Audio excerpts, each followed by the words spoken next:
Welcome boys and girls, Christine here with a discussion about Norsca in the Tides of Torment DLC. To talk about the new units, the new lord, the new hero, legendary hero, and of course, Sayl the Faithless.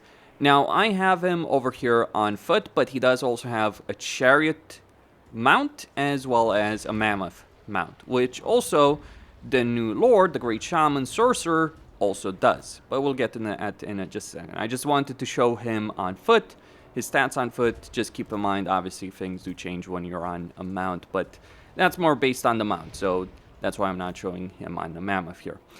Anyway, so with Sayl the Faithless, he's a spellcaster, he's got magical attacks, and he does have a combination of Lore of Shadow spells and Lore of Heaven spells. We know that magical skill line. He's got things like Chain Lightning, he's got Thunderbolt, he's got the Pendulum ability, and Fabling Foe. And then he also has a bunch of abilities over here. So let's take a look at that.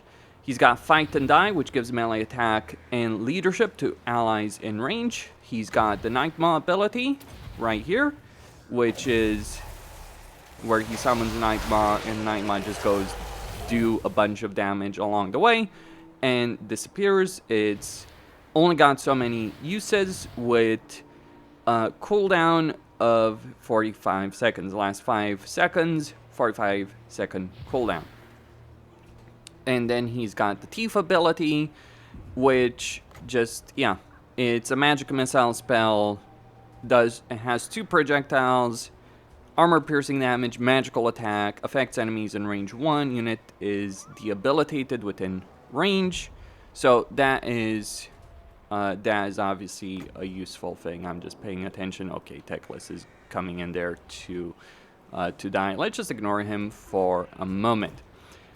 Next up, we have the Great Shaman Sorcerer. In this case, I've chosen Death Magic. The schools of magic are the same as with your regular mages. So what he has is the Power Stone, Power Recharge, reserves per second, Fight or Die as well, Spell Mastery, plus 20% Spell Mastery ability, Warrior Familiar, Melee Defense, Melee Attack, right there, and then Offering to the Gods, Phase 1, Phase 2. So damage per second, base weapon damage, armor piercing, melee attack, all that. So kills entities of a targeted ally, right there. Next up, we have the Fimir Noble. Not sure when Techless. It's gonna take him a while anyway. So Fimir Noble. He's armored, armor piercing, damage dealer, scaly skin. He's got quite a good amount of armor, good amount of leadership. He's got sundered armor, magical attacks, armor piercing damage. He has a melee skill line for the purpose of the campaign. But here he has Deadly Onslaught, Foe Seeker, Favored by the Matriarch. So Favored by the Matriarch gives melee attack, leadership for allies in range if HP is greater than 50% base. But that's basically what the Fimir Noble does. He's got missile resistance if leadership is high. He's got plates, armor, can cause terror if HP is high. And then, if leadership is high, he's got missile resistance, melee defense if leadership is higher than 50% base. He's got courage, cause terror, physical resistance, missile resistance, so a pretty tanky boy. And then we got Beorg bearstruck. Unleash the bear. Geez, I wishes they had this kind of bear. So this guy is insane as a legendary hero. He's anti-large, melee expert, frenzy, regeneration. He can tear pretty much anyone apart. He's your duelist hero. He can tear anyone apart that he fights. He's also really good at surviving any kind of damage that is thrown his way. He has a potion of toughness and multiplayer skirmish. He's got Bear Fang Talisman as his item, I believe. Damage resistance plus 40%. So he is a very, very durable guy right there. Especially with all the armor piercing damage that he does have available and that anti-large. He will kill anything, on a mount, on foot, it doesn't really freaking matter. He has Frenzy, he has Guardian, he has Thrill of Battle, melee defense up to 24, with time spent engaged in melee. And then he has War Cry, When unit is charging, affects allies in range, gives them melee defense, melee attack, and leadership. So the way you want to use Beorg is you can keep him engaged in a battle, but you kind of also want to keep him constantly charging, because that's where you're going to get a significant amount of benefits with him. Where is that tech list? Okay, so we still got time. Then we have Marauder Bearman right here.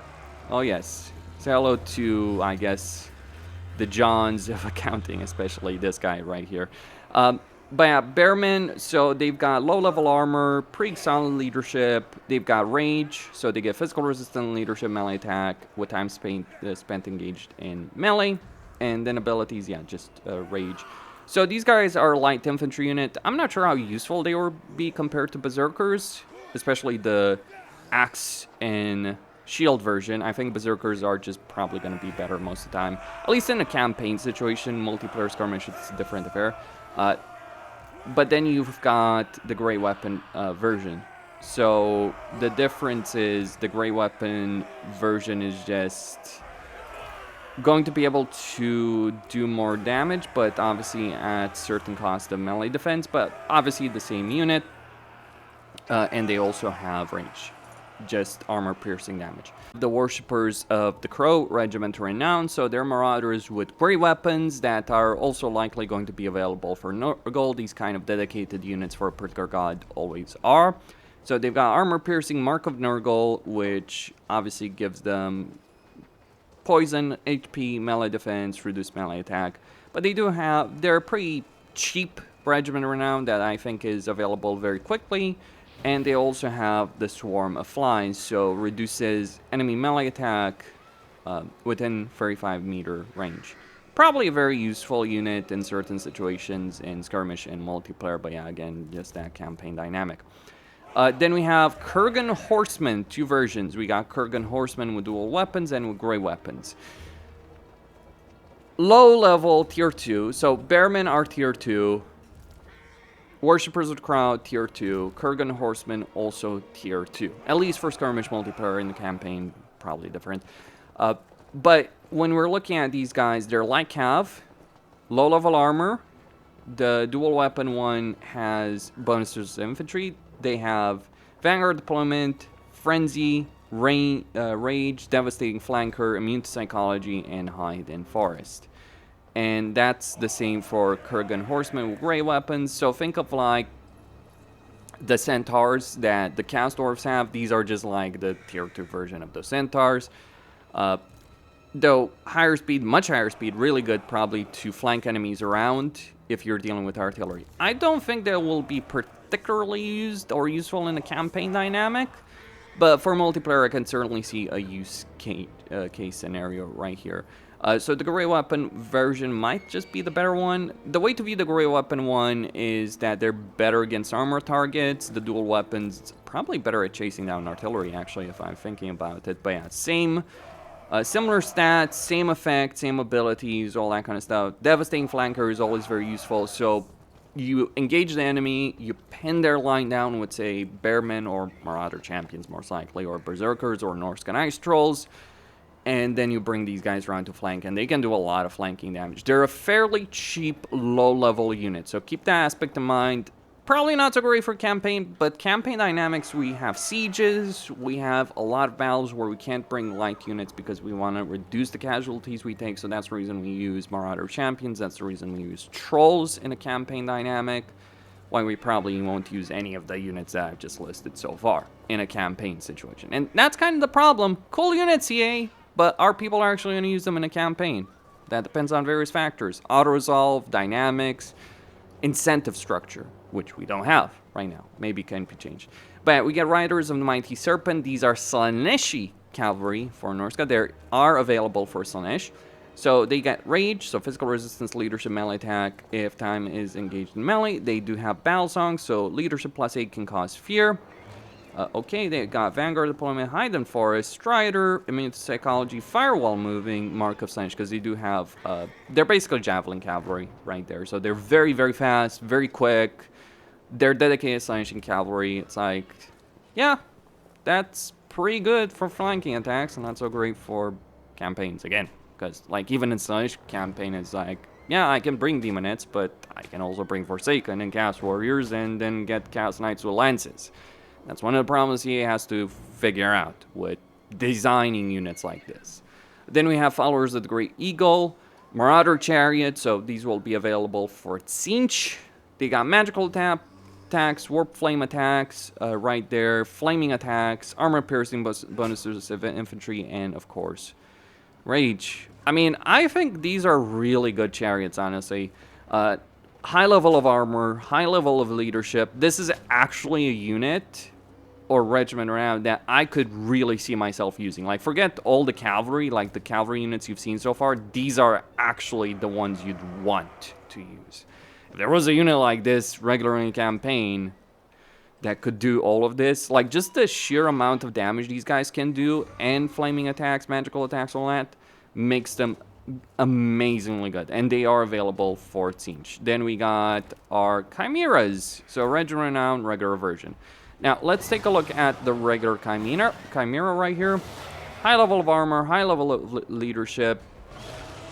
I'm not sure if this is available for Beastman or Tzeentch. Don't know. But they have flame attacks, magical attacks, and poison. Maybe for Beastman, I don't know. So yeah, pretty good debuffs, pretty good damage, armor piercing damage. Tier 4 unit. They do have flaming breaths. They do have a breath attack. They can fly, immune to flanking, missile resistance, and siege attacker. Wall breaker could be nice for Norsca, gotta admit that much. And then the Regiment Renowned version is just the better version of it, with an extra addition. Keep in mind, you always gotta consider unit ranks when you're talking about like the stat differences between one unit or another, because like obviously the fact that they've got that Regiment's Renown have extra ranks is always useful, but you do have an extra ability right here, which is Perfect Predator, which heals if it's out of melee and grounded, and also gives it stock. So you can basically send this unit. It's decently in terms of speed. It's not the fastest flying unit, but yeah, flaming attack, and then you can just hop on and use this particular ability and make a heal and hide out basically. That's dangerous.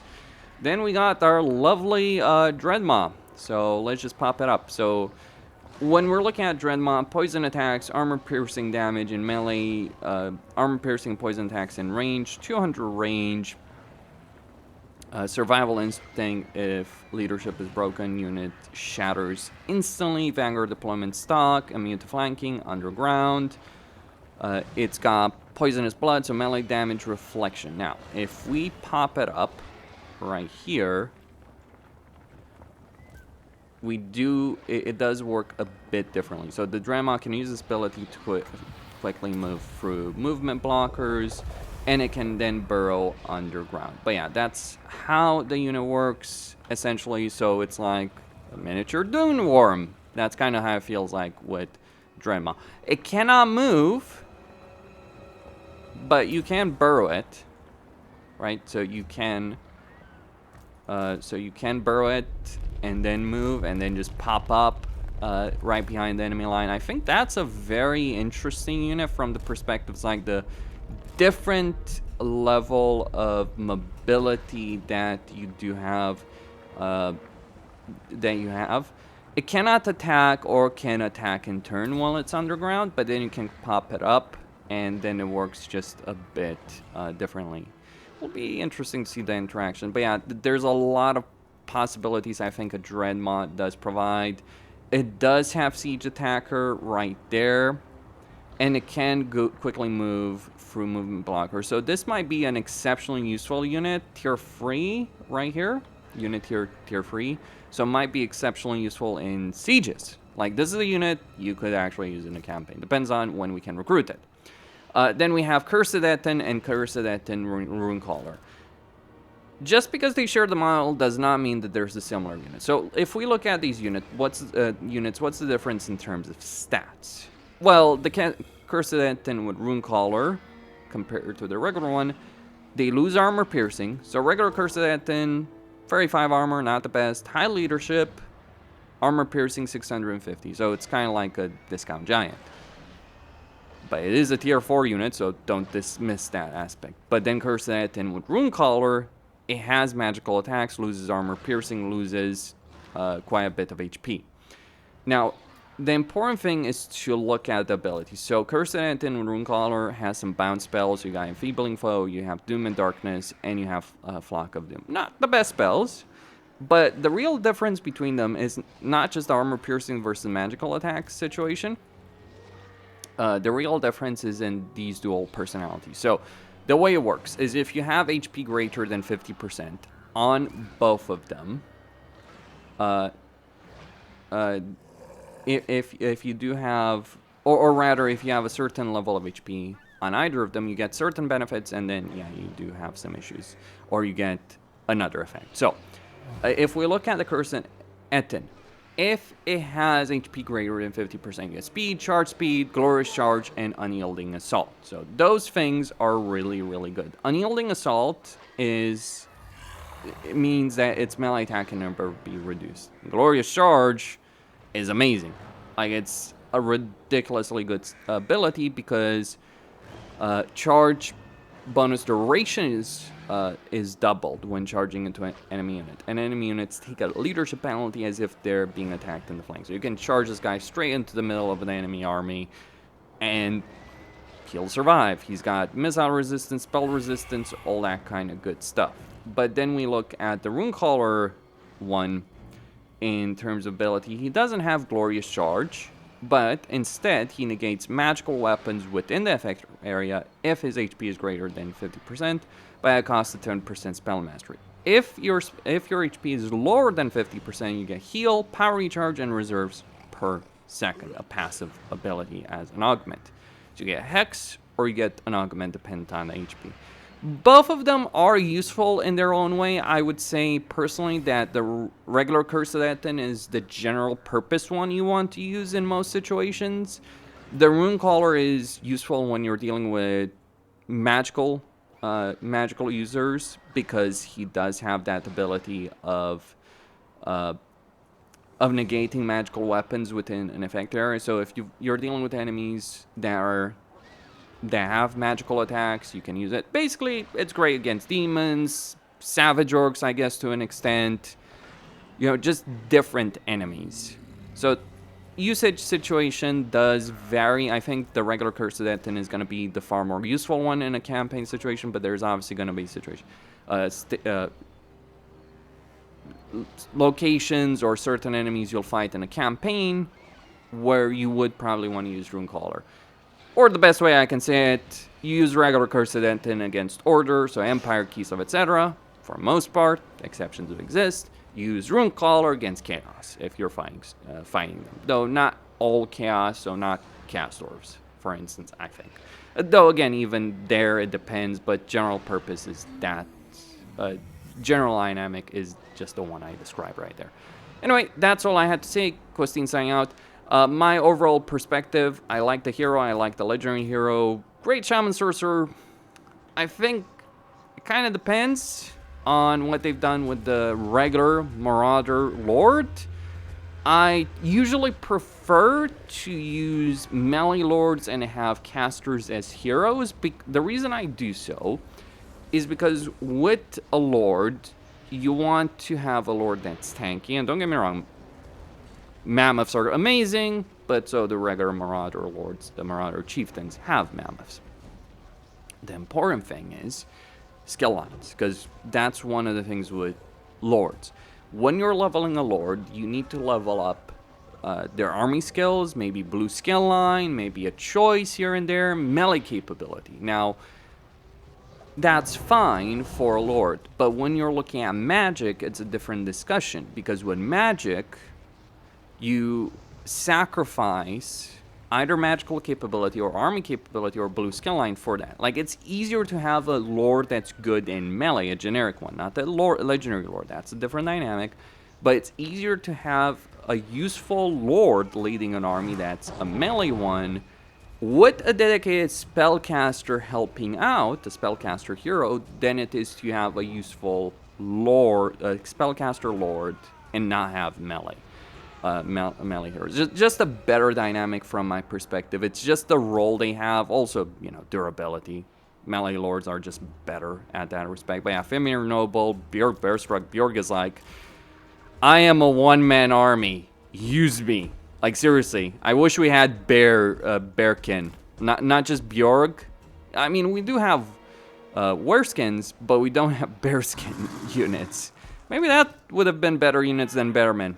But that's my perspective. Let me know what you guys think. Costin signing out.